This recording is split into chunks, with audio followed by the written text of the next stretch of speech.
No, don't get Larry with me. Don't get Larry. I've had enough noise. I spent last night with Prodigy. My mate Prodigy banging out. They play this right trick on me, right? So we're going to this rave, right? We've got a big rave. And what you do is you get your tickets from some dodgy bloke in Camden Town, right? And it's in a field. No one knows exactly where it is. But that's all right, because we're all sorted out, right? So you don't know where it is. You don't know where it is. You don't know where it is. You're going to a rave, right? You don't know. You just go there. So anyway, I wound up in this field in Surrey, right? All on my own.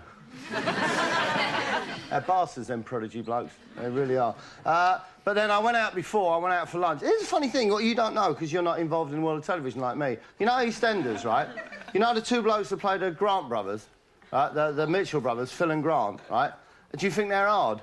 No. Right? They're not. I went to McDonald's with them, right? And in the end we complained because the bloke serving us only had 3 gold stars, and we went, no way. We want a 5 gold star, man, or we're not eating here, right? They're not at all hard, right? But you know the bloke who plays Nigel jumped over the counter and give the geezer a whacking. It's just amazing. You don't know what they're like. Oh, here, look. Have a look at this. Found out a new thing, right, that my microwave can do, right? Oh, it's fantastic, because it's Swiss-Japanese technology. You get a pineapple, right? Open it up like that. Put the pineapple in, like that. There you go. Press the buttons. Secret code, right? Press that. Leave it, like, 2 seconds. Open it up. And you get an apple and some pine cleanser, like that. It's fantastic, that is. You ain't got one of them. What have I got in here I can show you? All right. I tell her... I've told her 1,000 times. You know, I'm a very good friend of Kate Moss, right? Very, very good. And I keep telling her, Kate, you don't need it. All right? Enough's enough. Leave it, all right? Simple as... here you go. You know, I've got this old woman who comes and cleans for me, this old Welsh lady, right? She leaves stuff in here, right, that I'd rather she... Like, always baffled me that, right? Horlicks. Whoever thought that was a good name for a drink? And this other thing, right? Trade Descriptions Act. Trade Descriptions Act. Shut up, right? Trade Descriptions Act. I bought this because I thought I'd get the Spice Girls, Danny Minogue, Kylie Minogue, and Patsy Kensit. But it turns out it's just something you have for your breakfast. Oh, look! She winds me up, right? She comes here, my old cleaner, right? And she brings her... I know she brings her old friends here when I'm not here. So what about if I turn up, right? What about if I turn up with a couple of my mates from Blur, right? I might turn up with Alex and Graham and Damon, right? And I might turn up with Oasis, with Noel and Liam and the other people who no one cares what their name is, right? Now, what are they going to think if they see that, right? They're going to know I've got old people in the flat and it's going to humiliate them. It really winds me up. And that, right, corn caps. What the hell's that? No, because you'd only need Noel to come here after a couple of jars and think, corn, that's a word of food, and eat the damn things, right? It's just too much... Oh, here they are, yeah. This is, Am I allowed to tell them now? Because the announcement hasn't been made. Well, it hasn't been made, but it will be made shortly. And there's the publicity photos that we've had done. I am joining Oasis. I'm very happy to be able to tell you that. You're the first people to find out. I can't stop long, right? Normally, obviously, this time of night, I'd be out and about. Right, don't take a piss, right? This is where my auntie lives. She wanted to be a Catholic priest, but she's a woman, so she couldn't be a priest, and also she's a Catholic. So she just works in the laundrette, but she still takes confession, right, in the laundrette. So don't take a piss, it's my auntie.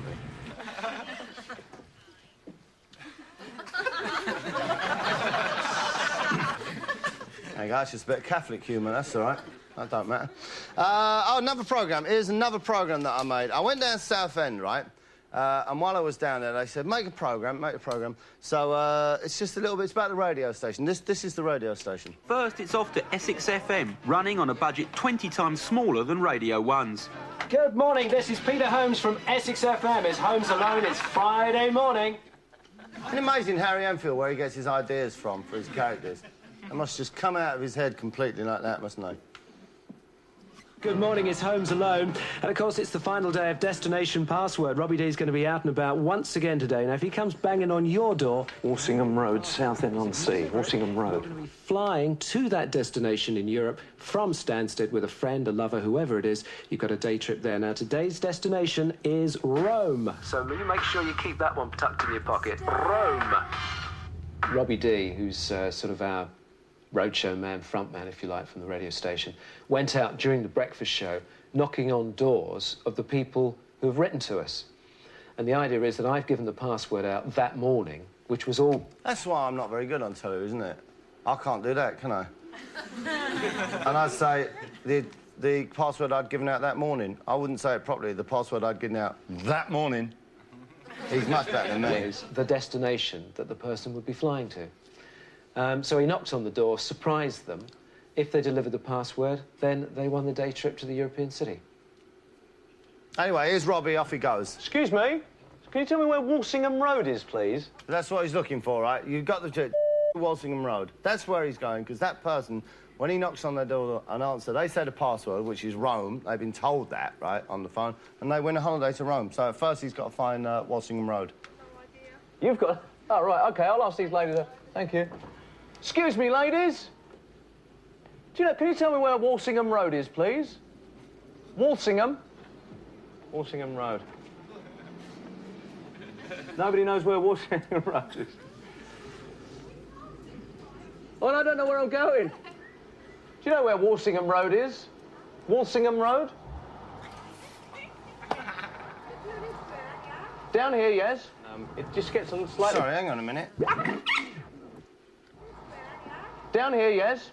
I thought that was Linda Evangelista for a minute, but... Slightly worrying, just a little bit tingly, a little bit worrying, in that, you know, we want to find the place and get the thing done so that we can get onto the radio. So it's just getting a little bit tight for time now, but I'm sure we'll be OK. Of course you will. You'll find it, Walsingham Road. Road is there.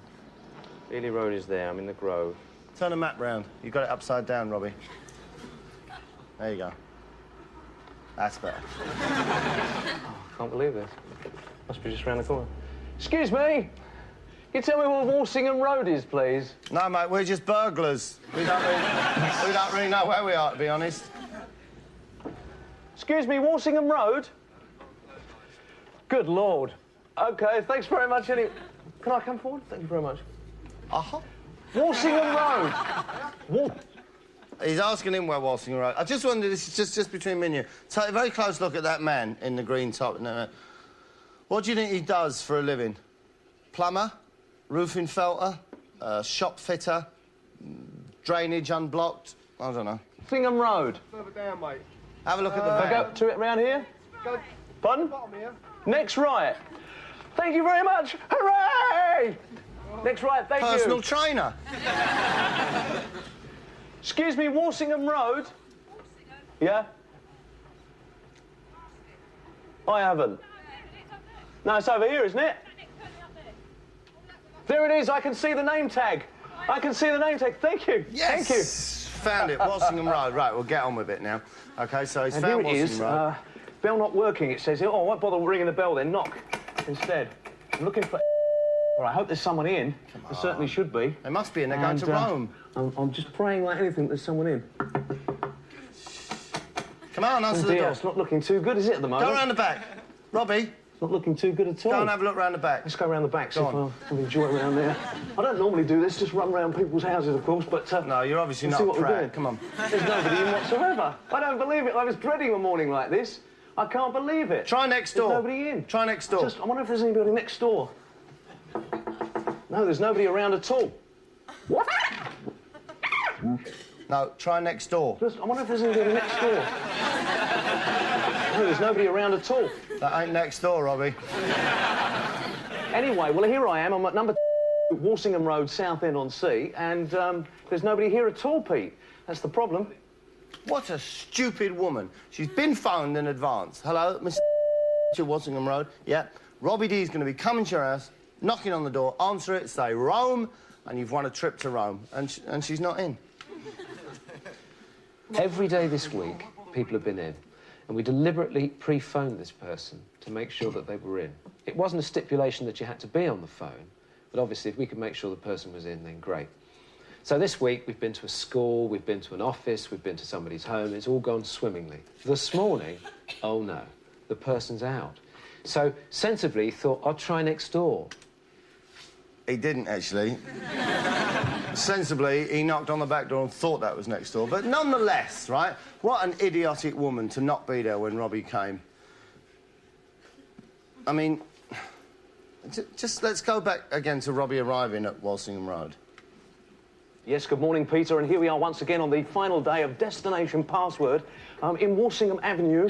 Oh, you big dope.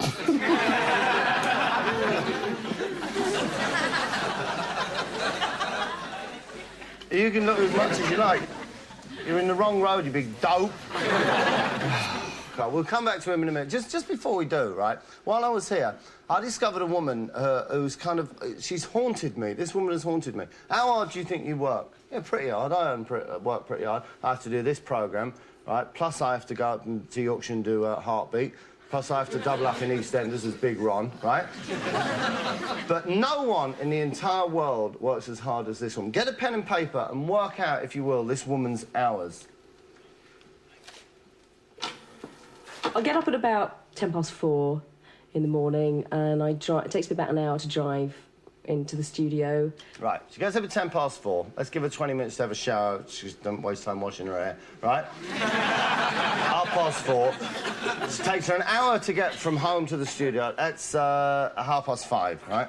So I compile and present the travel bulletins, and that goes on through the rush hour till the first part of the afternoon. OK, so what's that? Say 2 o'clock. So 5:30, she works until 2 o'clock, right? And then what, you finished? I go home, have a sleep and have something to eat or whatever, and then come back and do love songs from 10 till 2 in the evening. Right, so you come back, you do love songs from 10 o'clock at night until 2 o'clock in the morning. So you get away from the studio at 2:10. We know it takes you an hour to get home, that's 3:10. And you have to get up at 4:10 and come back and do the traffic. But surely, if you work those kind of hours, you'd be a nervous wreck on the point of breaking down all the time. Essex FM, Foreplay, Take That, Brian Adams, Squeeze and Shanice. And we're wrapping up the show with a great tune, live version of Simply Red, Holding Back the Years. Good night. And now she's got to drive home for an hour, and just as she pulls into her drive, she'll meet her own car coming out again to go and read the news and weather. Anyway, back to Bobby FM, and his visions of the future. Well, I'm obviously in radio, and I love radio, but I'd have to say television. You know, light entertainment stuff is what I really want to do. Ultimately, because I think my strength is being with people. Yeah, but they're never there when you turn up, though, are they? But, I got into radio, and I know I have the talent to get into TV. It's just getting that lucky break. That's all I need, is that break, and I'll be there. Where? Hello, Robbie M, Essex FM. Robbie, hello, it's Lydia here over at the BBC, Light Entertainment. How are you? Fantastic. Yeah, we're very keen to have you on board over here at the BBC. I was wondering if you might be able to pop over to the BBC this afternoon. Sure. You know where we are? I'll see you shortly at the BBC. Super. Thanks a lot. Wow. That was the BBC. You know, I told you my big break would come. I told you I'd be there, and here we go. The BBC. Excuse me, mate. BBC. Do you know the BBC?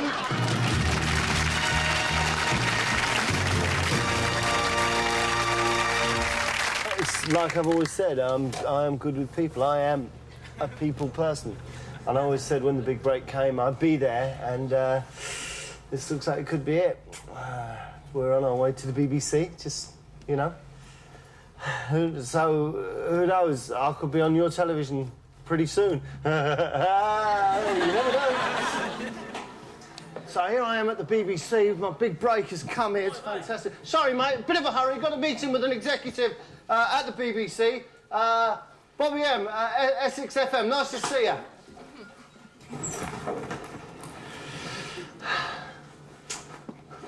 Thanks very much. OK, so here we are at the BBC. Fantastic. Here I am for my big job interview. And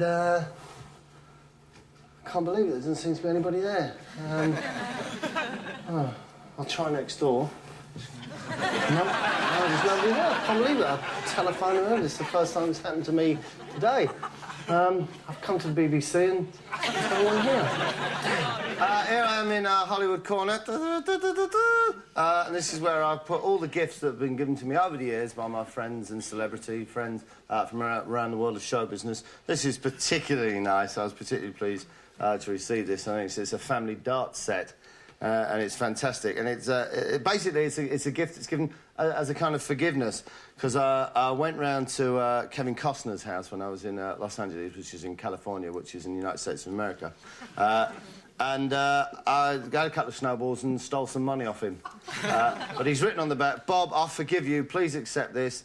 And he's written, "Millsy, Prince of Thieving Bastards." And that's lovely there. And also, this shouldn't actually be here, this although it's from a celebrity. This is Pepto-Bismol, and this is always sent over by Cher, because when she stays around here, she's not a young lady, and she often has a jippy tummy, so she has to have a couple of mouthfuls of that before bed. In the spare room, obviously.